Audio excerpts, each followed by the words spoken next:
Gloria a Dios, hermanos, que Dios nos bendiga esta tarde. Que Dios nos bendiga, hermanitos. ¿Cuántos estamos contentos de estar en la casa del Señor una vez más? ¿Cuántos podemos regalarle un aplauso al Señor, al Espíritu Santo que esté en este lugar, hermanos?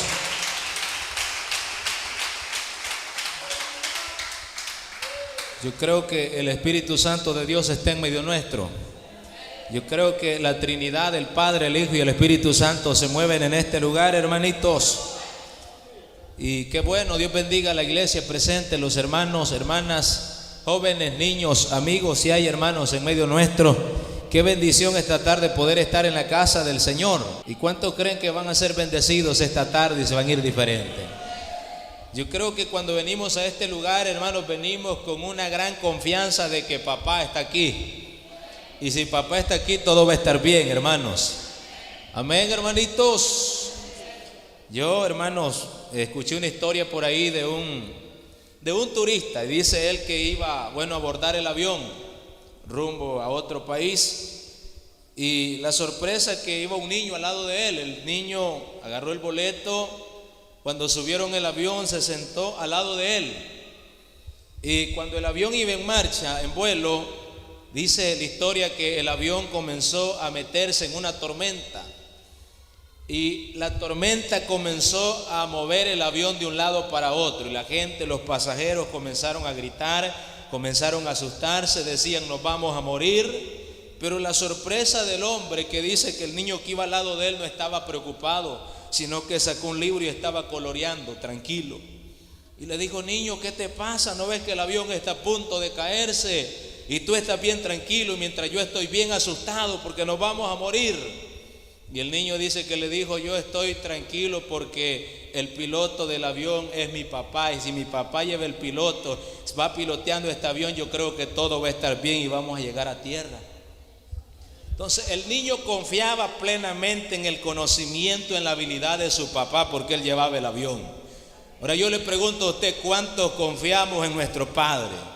¿Cuántos sabemos que nuestro Dios es poderoso, tiene poder ilimitado, tiene conocimiento ilimitado, tiene habilidades ilimitadas, hermanos? Y si papá está aquí, todo va a estar bien, hermanitos. Así que vamos a la palabra del Señor. Hebreos capítulo 12, versículo, hermanos, 1 y 2 vamos a leer esta tarde. Epístola a los Hebreos capítulo 12, versículo 1 y 2. Cuando usted lo tenga, se pone de pie en reverencia a la palabra del Señor. Y hermanos, leemos la Biblia así como está escrita. Cuando lo tenga, me dice un fuerte amén.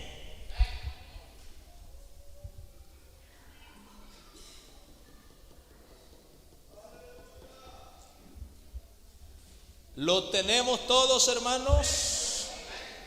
¿Podemos leer la Biblia? La Biblia dice así, tal como está escrita, honrando al Padre, al Hijo y al Espíritu Santo.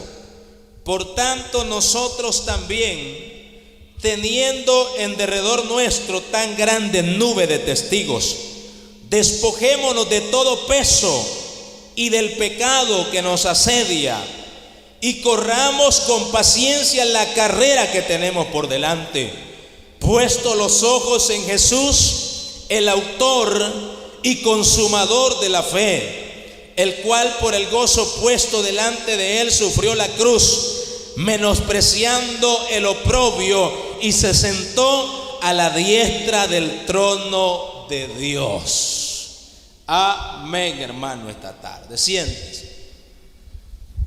El pensamiento, hermano, que esta tarde yo quiero compartir, lo he titulado ¿cómo debemos correr esta carrera? Ese es el tema que yo esta tarde quiero, hermanos, compartir. ¿Cómo debemos correr esta carrera? El escritor, hermanos, de la epístola a los Hebreos, no se sabe con seguridad quién fue, pero la mayoría de teólogos estudiosos se lo atribuyen al apóstol Pablo, porque dicen que la literatura, la manera de expresarse que tiene la epístola a los Hebreos se parece mucho a las cartas que el apóstol Pablo escribió a diferentes iglesias. Pero el escritor, ya haya sido Pablo o no haya sido Pablo, otro de los apóstoles, la Biblia enseña, y estos versos enseñan que que compara la vida del evangelio, la vida del creyente, como una carrera.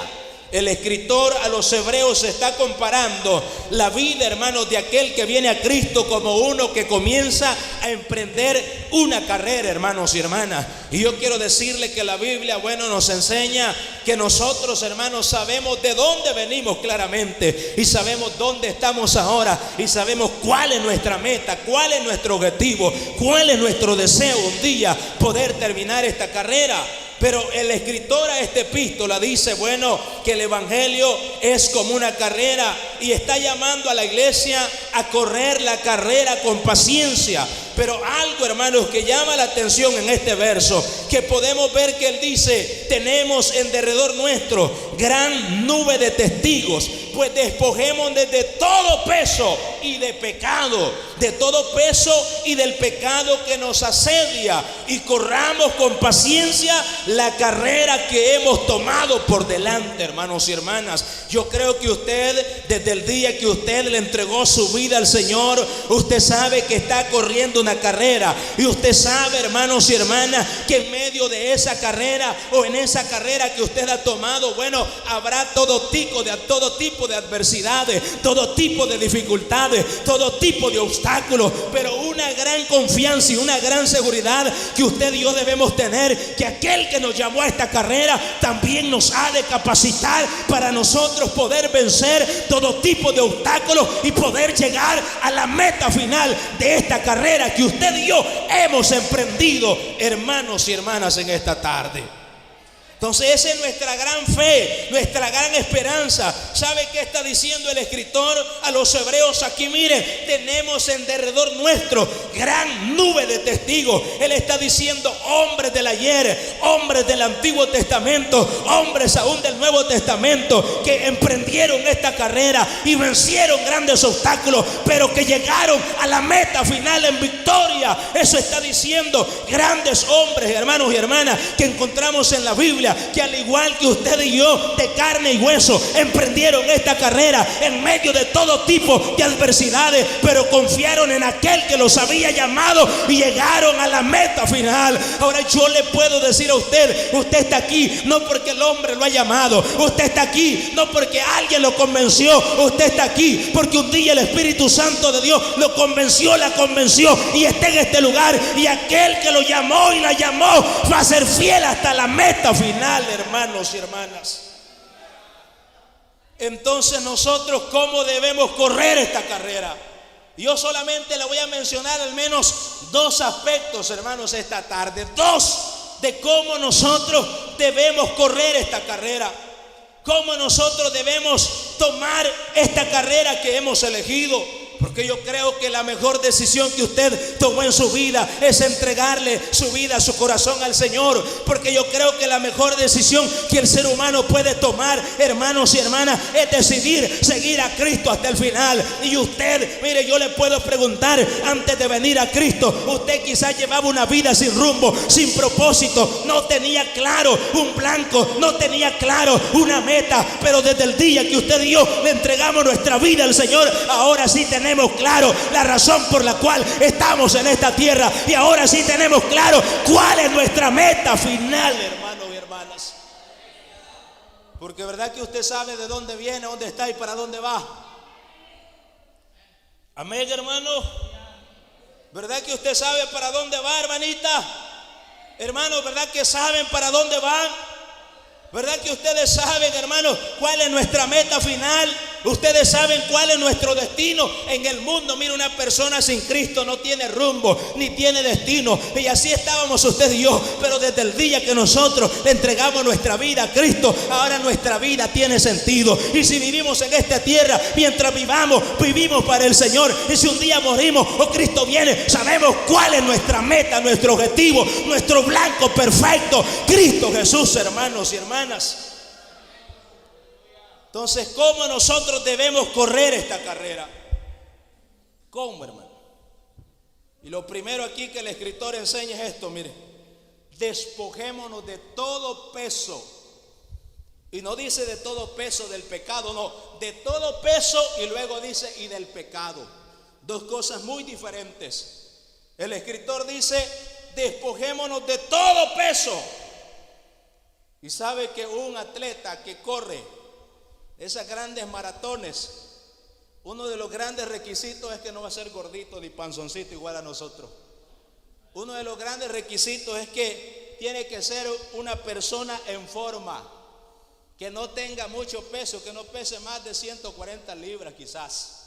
Un atleta, hermanos, que está siendo enlistado y preparado para correr, es una persona que trata de no llevar todo peso sobre él, porque sabe que entre menos peso él lleve, será más ligero para correr.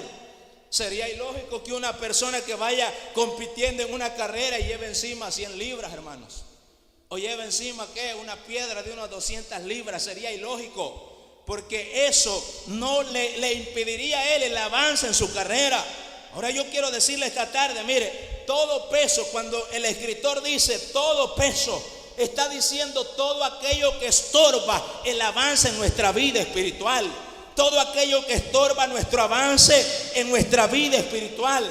Desde el día que nosotros venimos a Cristo, Jesús dijo, Mateo 11:28, venid a mí todos los que están cargados y trabajados, que yo los haré descansar. El día que usted y yo venimos al Señor, nosotros traímos todo peso, toda culpa, toda carga delante de Él. También el salmista David decía en el Salmo 55:22, echad sobre Jehová tu carga, Él te va a sustentar y no dejará para siempre caído al justo. Entonces, desde el día que usted le entregó su vida al Señor, todo peso que traíamos del mundo lo echamos sobre Jehová, toda carga la traíamos delante de Él y nos despojamos de todo aquello que nos estorba y nos podría estorbar para el avance espiritual en esta carrera que hemos obtenido. Pero yo quiero decirle que a pesar de que muchas veces estamos en la iglesia, hemos venido al Señor, formamos parte de la congregación, pero podemos ser creyentes que todavía estamos bien cargados, podemos ser creyentes que todavía traemos peso que en el mundo traíamos y no lo hemos echado delante de Jehová. Hermanos, no hemos echado todas nuestras cargas delante de Él y todavía estamos bien cargados y cargadas. Hermanos y hermanas, amén, hermano. Ahora le pregunto yo, todo peso. Mira, hay creyentes que no avanzan hasta este día porque hay pesos que lo obstaculizan o lo detienen. Pesos del pasado, la culpabilidad que traía del mundo. Hay creyentes que todavía no pueden ser libres. ¿Acaso cree que Cristo no lo ha perdonado, hermano? Mire, si la Biblia dice que si usted viene arrepentido delante de Él de todo corazón, su sangre tiene poder para limpiarnos de todo pecado. Pero hay gente que viene al Señor y todavía está cargando la culpa del pecado. Todavía la culpabilidad no lo deja. Todavía está esa carga ahí. Yo quiero decirle que si usted se arrepintió delante del Señor, si usted lo hizo de corazón y en usted hubo un arrepentimiento, la sangre de Cristo lo ha limpiado, lo ha perdonado. Esos pecados, esa culpa, eso que usted traía, esa carga del mundo, Cristo la ha quitado de usted y en mí. Y la Biblia nos enseña que todo pecado que usted y yo teníamos, Cristo lo quitó y lo ha sepultado en lo más profundo de la mar. Y sabe que dice, yo nunca más me acordaré de ellos, hermanos y hermanas. ¿Por qué muchas veces no avanzamos? Porque todavía cree que no ha sido perdonado, porque todavía cree que, el pecado que en el mundo usted hizo, todavía esa culpa lo está acusando. Yo quiero decirle que Cristo tiene poder hasta este día y su sangre no ha perdido poder. Y si Cristo, hermano, lo ha perdonado a usted y a mí, ya no podemos seguir con esa carga de culpabilidad, hermanos. Despojarnos de todo peso, todo aquello que nos estorba, todo aquello que nos impide el crecimiento, el avance en la obra del Señor. Todo peso todo peso, dice el escritor, de todo peso y del pecado que nos asedia. Todo aquello que nos estorba, todo aquello que nos impide el avance, nosotros debemos despojarnos de todo ello. Mire, el mundo, el diablo, nos va a ofrecer una y otra cosa que muchas veces se van a convertir en peso sobre su vida y la mía. Un peso que no nos va a dejar avanzar en la obra del Señor. Y como usted y yo sabemos que el escritor a los hebreos ilustraba su vida y la mía en el evangelio como una carrera. Y aquí no se trata, hermano, de que quién corre más rápido o quién corre más lento, de que quién va corriendo más acelerado. No, aquí en esta carrera lo que se trata es de que todos tenemos y debemos llegar a la meta final. Aquí no se trata de aquel que es más ágil en la carrera. Aquí no se trata del que es más resistente en la carrera. Aquí se trata de que todos los que estamos en este lugar debemos anhelar llegar a la meta final, porque usted sabe que un atleta es coronado solamente si llega a la meta final. Pero si usted y yo nos quedamos a medio camino, no vamos a ser coronados. Si usted y yo nos quedamos a medio camino, no vamos a ser galardonados. Debemos llegar a la meta final, cueste lo que cueste, con la ayuda del Todopoderoso, hermanos. Amén, hermanito. Y por momentos cuesta. Todo peso, mire, en estos tiempos que estamos viviendo, todo peso se puede convertir. Tanta adversidad que usted atraviesa, tantos problemas, tantas dificultades, tantas enfermedades, tantos problemas económicos, problemas de falta de trabajo, problemas familiares, problemas matrimoniales, problemas de diferente índole. Un familiar enfermo, un familiar que se ha muerto, y tantas cosas que pueden convertirse en peso para usted y para mí, para evitar el avance en la vida espiritual. Pero yo quiero decirle, hermanos y hermanas, que por eso el Señor, David decía: echa sobre Él tu carga, Él te va a sustentar, no nos va a dejar para siempre, no va a dejar para siempre caído el justo. El Señor es fiel, hermanos y hermanas. Si nosotros pudiéramos ver, si pudiéramos entender la bondad, la fidelidad de Dios para con todos nosotros, hermanos y hermanas. Mire, nosotros como creyentes muchas veces somos infieles, muchas veces somos rebeldes, muchas veces nosotros como creyentes no nos comportamos como hijos de ese Padre tan bueno. Pero yo le puedo decir que Dios es bueno para con nosotros. Yo le puedo decir, mire, que ese peso que a usted lo agobia y quizás le impide que usted pueda avanzar, preocupaciones, angustias y cuantas cosas, si usted las echa sobre Jehová, Él lo va a sustentar, Él lo va a alimentar, Él lo va a fortalecer, Él lo va a ayudar para que usted pueda llegar hasta la meta final, hermano. ¿Usted cree que el Señor, si nos llamó, Él no nos va a ayudar, hermano? Mire, el pueblo de Israel, ¿cuántas veces el Señor nos lo quiso malmatar? Y Moisés, déjame, ya muy rebelde, te voy a dar una gente más buena. Pero el Señor, de Moisés le decía: no, Señor, sino que van a decir los pueblos enemigos que los sacaste de Egipto para venirlos a matar en el desierto. Y no lo hizo a pesar de que eran rebeldes. Tuvo misericordia a pesar de que se rebelaban delante de Él. Tuvo misericordia a pesar de que en un momento se descuidaban y comenzaban a adorar otros ídolos paganos. Pero tuvo misericordia, hermanos y hermanas. Ahora yo le puedo decir algo: nosotros somos el pueblo de Dios también. Nosotros hemos sido injertados al pueblo de Dios. Antes no éramos pueblo, pero ahora somos pueblo santo, real sacerdocio, nación santa, pueblo adquirido. Un día estábamos en las tinieblas, pero nos llamó de las tinieblas a su luz admirable. Y ahora estamos en este lugar y nos hemos convertido en la niña de los ojos de Dios, hermanos. Amén, hermanito. Pero mire, si nosotros llevamos esta carrera con cargas, no vamos a poder avanzar. Viniendo, hermanos, a la cruz de Cristo, nosotros nos debemos despojar de todo ello. Todo aquello que nos estorba en la cruz de Cristo, nosotros lo dejamos. Todo aquello que a usted le impide el avance, ahí se queda. No podemos correr esta carrera en el sentido espiritual si estamos bien cargados, bien oprimidos, bien atados. No podemos. Y nosotros tenemos un libertador, Cristo Jesús. Y el día que nosotros le entregamos nuestra vida a Él, Él nos libertó. Él nos hizo libre. Mire, el hecho de que usted es un creyente que está atado es porque usted quiere estar así. Pero nosotros somos libres. Cristo nos hizo libres. Dice la Biblia que conocimos la verdad y la verdad nos hizo libres, hermanos. ¿Cuántos libres sabremos esta tarde en este lugar? No, dije cuántos libres que pueden decir un gloria a Dios, pero gloria a Dios. Somos libres, hermano. Si yo le digo a los amigos, diga gloria a Dios, no va a poder porque no es libre. Le da pena, dice. Pero nosotros somos libres, hermano. Así que mire, yo solamente le dije, le voy a mencionar dos aspectos de cómo debemos correr esta carrera. Y número uno, despojarnos de todo aquello que nos estorba, todo aquello que nos sirve todo aquello que no nos ayuda en nada, nosotros debemos despojarnos. Y número 2, hermanos, no apartar la mirada del blanco perfecto que es Cristo Jesús. Número 1, mire, despojarnos de todo aquello que nos estorba, me lo quito porque esto no me ayuda para nada. Y número 2, poner la mirada en Jesús. Eso decía el escritor a los Hebreos, versículo 2, puesto los ojos en Jesús, el autor y consumador de la fe. Poner la mirada en Jesús, hermanos y hermanas. Miren, nosotros debemos correr esta carrera quitándonos y despojándonos de todo peso. Y número 2, poniendo la mirada en aquel que nos ha llamado, hermanos y hermanas.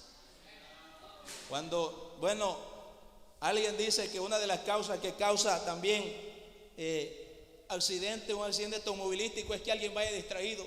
Si alguien va viendo el teléfono, si alguien va viendo la publicidad y todo, se va a ir a estrellar porque no va poniendo la mirada en su camino, donde Él va adelante. Entonces nosotros como creyentes, desde el día que nosotros le entregamos nuestra vida al Señor, nosotros hemos puesto la mirada en el blanco perfecto, aquel que fue tentado en todo pero sin pecado, aquel que no falla, aquel que es perfecto, aquel que es santo y 3 veces santo. En Él hemos puesto nuestra mirada nosotros. Sería ilógico que una persona que vaya a correr a una carrera no vaya viendo el camino para dónde va a correr. Yo le puedo asegurar que un atleta que va corriendo una carrera, su mirada va puesta en el blanco, allá en la meta donde dice final. Su mirada va puesta allá a su destino donde él tiene que llegar. Ahora nosotros, hermanos, no debemos poner la mirada, mire, en nada de lo que este mundo nos puede ofrecer, y en nada, ni a la diestra ni a la siniestra, sino que nuestra mirada debe estar justamente al frente, justamente viendo al blanco, viendo a Jesús, hermanos y hermanas. El gran problema, mire, ¿sabe cuál es? Que hay creyentes que no ponen la mirada en Jesús. Ese es el gran problema, hermano. El escritor decía, puesto los ojos en Jesús. Y puesto los ojos en Jesús, ¿sabe qué estaba diciendo él? Mire, tener una atención no dividida.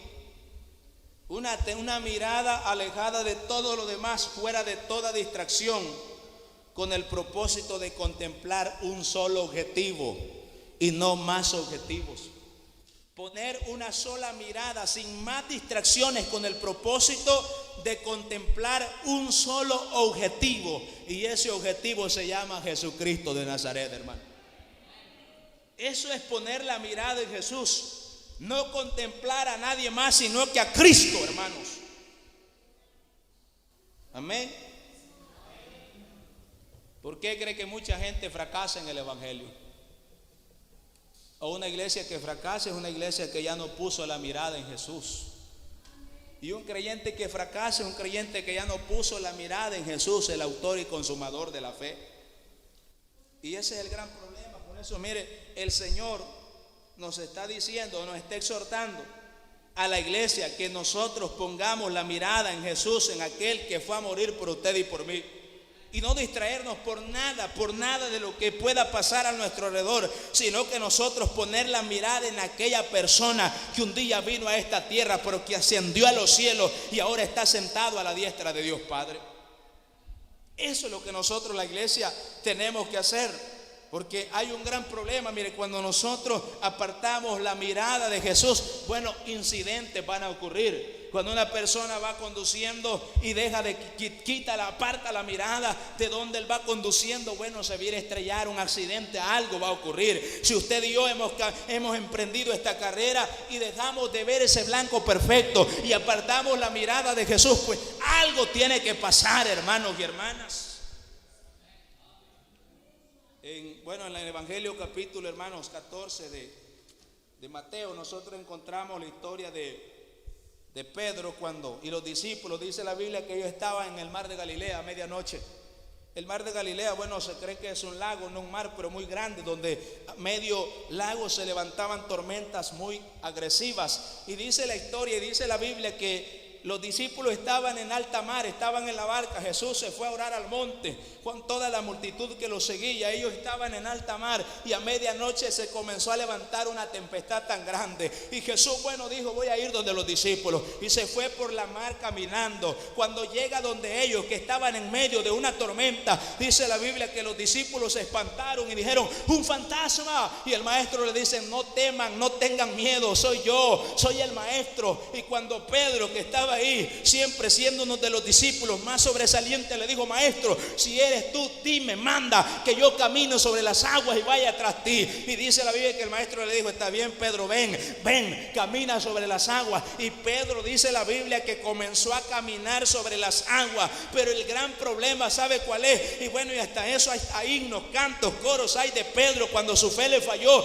Pero el gran problema de Pedro, ¿sabe cuál fue? Él estaba viendo al maestro, él estaba viendo a Jesús, pero de repente dejó de ver al maestro, de repente dejó de ver a Jesús y comenzó a ver las olas, comenzó a ver las tempestades, comenzó a ver la tormenta que estaba a su alrededor. Y cuando dejó de ver al maestro, comenzó a hundirse. Y entonces comenzó a gritar: maestro, sálvame porque me hundo.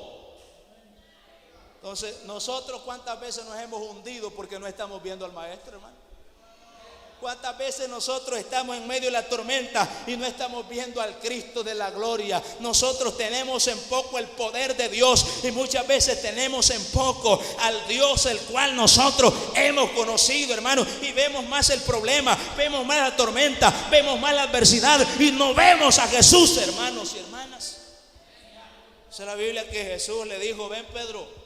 Y Pedro comenzó a caminar, hermano. Pero el problema fue que dice el escritor al evangelio, mire, el capítulo 14 de Mateo: y entonces Pedro comenzó a ver las olas, comenzó a ver la tormenta, comenzó a ver la tempestad y comenzó a hundirse. Claro, cuando él se hundió, pidió ayuda, le dijo: Señor, sálvame porque me hundo. Y el maestro fue y lo tomó de su mano. Pero el problema de Pedro, ¿sabe cuál fue? Que dejó de ver a Jesús, hermanas y hermanos. El gran problema muchas veces puede estar en que nosotros dejamos de ver al maestro, dejamos de ver a Jesús. Nosotros, cuando comenzamos a hundirnos, quizás porque hemos apartado la mirada de Jesús, hermanos y hermanas. Yo me imagino que Pedro, hermano, se comenzó a llenar de miedo. Su corazón perdió la confianza en aquel que lo había llamado.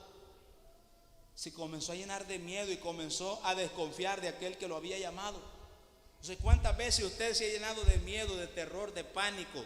¿Cuántas veces usted no ha confiado en el Dios que lo llamó? ¿Cuántas veces usted ha desconfiado de aquel que un día nos llamó y va a venir por nosotros, hermanos y hermanas? Pero si nosotros ponemos la mirada en Jesús, la Biblia registra otra historia, hermano, siempre que estaba en el mar de Galilea. Y Jesús estaba tranquilo, estaba descansando en la popa, dice la Biblia, cuando sus discípulos estaban por ahí queriendo pescar algo. Pero de repente una tormenta comenzó a mover aquella barca y el maestro estaba tranquilo. De repente lo fueron a levantar: maestro, usted puede estar durmiendo y casi nos hundimos. La barca está siendo golpeada, azotada por las olas. Y dice la Biblia que le dijo: ¿y qué les pasa a ustedes, hombres de poca fe? Y le dijo al mar y le dijo a la tempestad: calma. Y se hizo una gran bonanza, hermanos y hermanas. Yo le puedo decir esta tarde: mire, los problemas, las dificultades, todo aquello que nos está cargando, todo aquello que nos está agobiando, todo aquello que está impidiendo el avance, hermanos y hermanas, en nuestra vida espiritual, si Jesús está con nosotros, si Jesús es su piloto, si Jesús es el capitán de su barca, todo va a estar bien, todo va a estar tranquilo,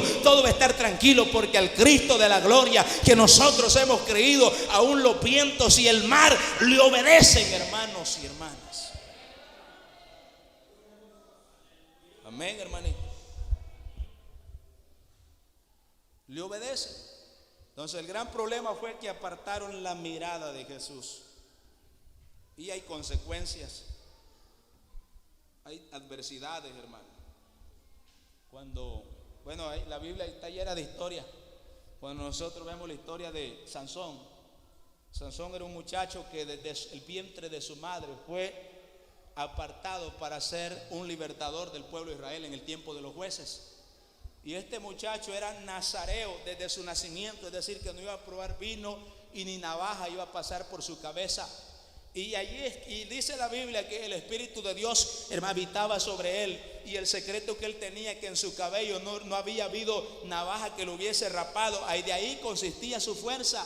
Pero el gran problema fue que en cierta ocasión, este hombre, hermano Sansón, salió de su pueblo, salió de su ciudad y comenzó a poner la mirada. No la puso en Jesús, no la puso, hermanos, en su Dios, sino que comenzó a apartar la mirada del Dios de su pueblo y comenzó a ponerla en el pueblo pagano. Y la Biblia enseña, hermanos, que estaba ahí una muchacha, una filistea llamada Dalila, y dice la Biblia que Sansón se enamoró de ella perdidamente. Y usted sabe, mire, no le voy a detallar en sí la historia, pero usted sabe las consecuencias que le llevaron a Sansón a apartar la mirada de su Dios y ponerle en un lugar equivocado. Dice la Biblia que hermanos, le raparon la cabeza por culpa de esta Dalila, su enamorada. Y no solamente eso, le sacaron los ojos. Y no solamente eso, sino que fue la burla, fue el payaso para todos aquellos hombres. Y no solamente eso, sino que también este hombre que había sido un nazareno, que había sido un hombre apartado, consagrado desde su nacimiento, había sido un gran guerrero. Miles de filisteos habían sido muertos por causa de él. Pero después de ser un gran guerrero, vino a morir, hermanos, por haber puesto la mirada en lugares equivocados y haber quitado la mirada de su Dios. Tenemos la historia de Acán. Dice la Biblia, Josué capítulo 7, Acán era un gran guerrero. Acán era uno de los hombres más valientes que Josué tenía. Acán era un hombre de guerra que no se le acobardaba a ningún soldado del pueblo enemigo. Pero ¿sabe cuál fue el problema? En cierta ocasión, ellos iban a conquistar una ciudad y el Señor claramente les había dicho que nada de eso iban a tocar, porque todo iba a ser consagrado para él. Pero dice la Biblia que por ahí Acán, vio un manto babilónico que costaba mucho dinero, vio 200 ciclos de plata y vio un lingote de oro. Y él dijo, esto yo me va a servir en algo. Y lo llevó, lo escondió bajo su tienda, bajo su campaña, y lo enterró en tierra. Y el problema fue que él no sabía, hermano, que eso traería grandes consecuencias para su pueblo, para Josué, porque no verían la suya. Siempre que iban y enfrentaban a un pueblo, eran derrotados por causa del pecado que este Acán había cometido, por haber quitado la mirada de su Dios y haberla puesto en aquello material que llamaba la atención. Yo le puedo decir esta tarde, mira, Acán a lo mejor dijo, aquí está la bendición, aquí está este manto babilónico, quizás me van a dar mucho dinero, aquí está este lingote de oro, aquí está esta plata, que mucho dinero voy a obtener. Pero eso le causó la ruina de la desgracia, no solamente a él, a su esposa, a sus hijos, a sus hijas, a sus bueyes, a sus asnos, a sus animales, a todos. Dice la Biblia que fueron sacados fuera de la ciudad y fueron apedreados y después fueron quemados por haber apartado la mirada de su Dios y haberla puesto en algo material, hermano. Mire, hermano, ¿cree que Dios no nos puede bendecir a todos nosotros? ¿Cree que Dios nos puede darnos todo lo que nosotros necesitemos conforme a su riqueza en gloria, hermano? Entonces, ¿usted cree que Acán, si quería oro, si quería lingotes de oro, si quería un manto babilónico, si anhelaba eso, cree que Dios no se lo podía haber dado? ¿Acaso cree que el pueblo de Israel era un pueblo miserable? Era un pueblo bendecido, hermanos y hermanas. El gran problema es que puso la mirada en eso material y apartó la mirada de su Dios. Ese fue el gran problema, hermano. Entonces el gran problema nuestro puede ser quitar la mirada de Jesús y ponerla, hermanos, en algo que no debemos ponerla. Y el éxito de nosotros va a estar siempre viendo a Cristo, siempre viendo al blanco, siempre viendo a Jesús, siempre poniendo la mirada en Cristo Jesús, en nadie más. Una iglesia sin éxito será una iglesia que ha quitado la mirada de Jesús. Poner la mirada, hermano, en cosas materiales, en cosas de esta tierra, no vale la pena. Poner la mirada en Jesús vale la pena, hermanos. Amén, hermano. Por eso, mire, usted ponga la mirada en Cristo. Porque hay iglesias, iglesias o miembros que quitan la mirada de Jesús y la ponen en el hombre, la ponen en la mujer, la ponen en los líderes, y quitan la mirada de Jesús y la ponen en algo que no se debe poner. Poner la mirada, hermanos, en alguien de esta tierra, creo que es el error más grande que todo ser humano y creyente debe cometer. Porque usted y yo sabemos que hemos puesto la mirada en Jesús, en el de arriba, aquel que está sentado a la diestra de Dios. Y sabemos que nosotros dependemos de Él, no dependemos de nadie más, dependemos de Jesús, hermanos. Mire, muchas veces usted pone la mirada en los errores, en los fracasos de la iglesia. Entonces, cosa que no debe ser así. Nosotros, si anhelamos ser mejores cada día, ¿sabe cuál debe ser nuestro deseo? Poner la mirada en aquel que es un buen creyente y decir: yo voy a ser como ese hermano, yo voy a ser como esa hermana. Pero el gran problema es que muchas veces ponemos la mirada no en Jesús, sino que en el hombre. Y muchas veces ponemos la mirada en los errores y en los más rebeldes de la iglesia. Y comenzamos a señalar y comenzamos a poner la mirada en los más rebeldes, en los más desobedientes. Yo digo, ¿por qué no vemos a Cristo? Mire, no necesitamos tenerlo aquí de madera, tenerlo aquí en una estampilla. No, lo tenemos en nuestro corazón y está en este lugar. Y está aquí, hermanos, como viendo al invisible, está en medio nuestro. Entonces no necesitamos tenerlo figurado aquí de una manera literal. Nosotros lo tenemos en nuestro corazón y sabemos que se mueve en medio de su iglesia, en medio de su pueblo. Y en Él nosotros hemos puesto la mirada. El día que usted comience a poner la mirada en el hombre, bueno, ese hombre un día quizás lo va a decepcionar, a usted quizás va a fracasar. Y como ponemos la mirada en el hombre, podemos fracasar también. Pero yo le digo, apuntemos al tercer cielo, apuntemos a Cristo hasta este día. Cristo no nos ha decepcionado, hasta este día Cristo no nos ha fallado, hasta este día Él no ha perdido una batalla, hasta este día sigue siendo Rey de Reyes y Señor de Señores. Hasta este día Él, hermano, sigue siendo el Rey de Reyes, Señor de Señores, y hasta este día no nos ha fallado, no nos ha defraudado. Amén, hermano.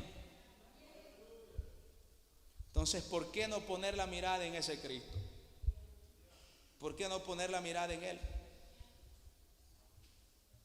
Amén, hermanitos. La iglesia de éxito es la que mira a Jesús. Cuando, bueno, el escritor decía: puesto los ojos en Jesús, el autor y consumador de la fe, el cual por el gozo puesto delante de Él sufrió la cruz, menospreciando el oprobio, y se sentó a la diestra del trono de Dios. Dice la Biblia: el cual por el gozo puesto delante de Él sufrió la cruz.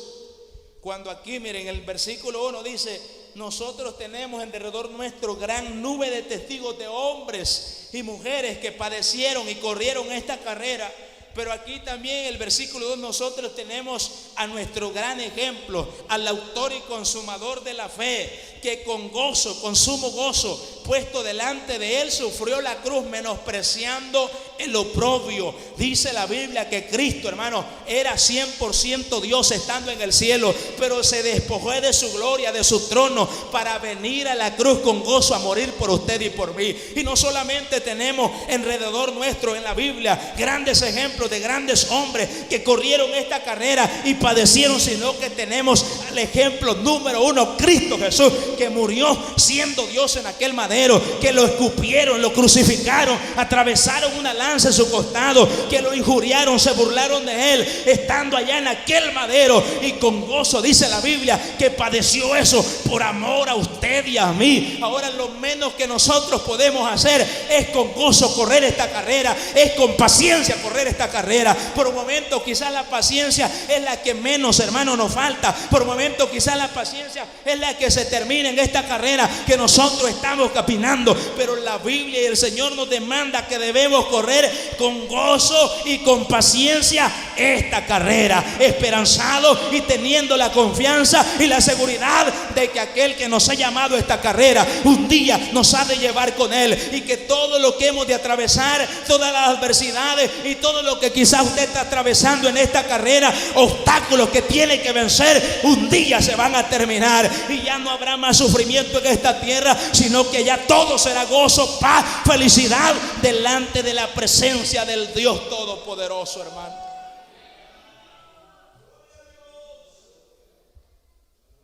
Entonces nosotros sabemos que Jesús es el autor y consumador de la fe, creador, fundador, perfeccionador de esta fe. Nosotros le creemos a Cristo como cuando un niño le cree a su papá. Amén, hermano. ¿Usted cree que, bueno, la historia que le conté al principio, el papá le había dicho: hijo, yo puedo manejar un avión y conmigo no le va a pasar nada? Yo puedo manejar un avión y conmigo usted va a estar seguro. Un niño le cree a su papá 100%, no duda absolutamente de él. Si uno le dice a su hijo o su hija, mire, todo va a estar bien, nada le va a pasar, tiene la gran confianza y la plena seguridad de que todo va a estar bien y nada le va a pasar. Entonces nosotros le creemos a Cristo como un niño le cree a su papá. Si Él ha dicho que todo va a estar bien, si Él ha dicho que viene por usted y por mí, yo le creo y usted debe creerle también. Si Él ha dicho que todo esto un día se va a terminar, yo le creo y usted le debe creer también. Si Él ha dicho que estamos a punto de irnos con Él, yo le creo y yo creo que usted también le cree. ¿Verdad que le creemos, hermano? Le creemos al Señor. Por eso, mire, nosotros, nuestra vida debe estar saturada de esa confianza en Dios. Nuestro mensaje, nuestro culto, cuando venimos a este lugar, debe estar saturado de Dios. Y nosotros sabemos que en este lugar hay uno que se adora y es Cristo Jesús, hermano. Y estamos adorando a ese Cristo que fue y murió, a ese autor, consumador, creador, perfeccionador de la fe. A ese estamos adorando en este lugar. Amén, hermanos. Así que esta tarde yo termino aquí. Póngase de pie, hermanito, y le damos gracias al Señor.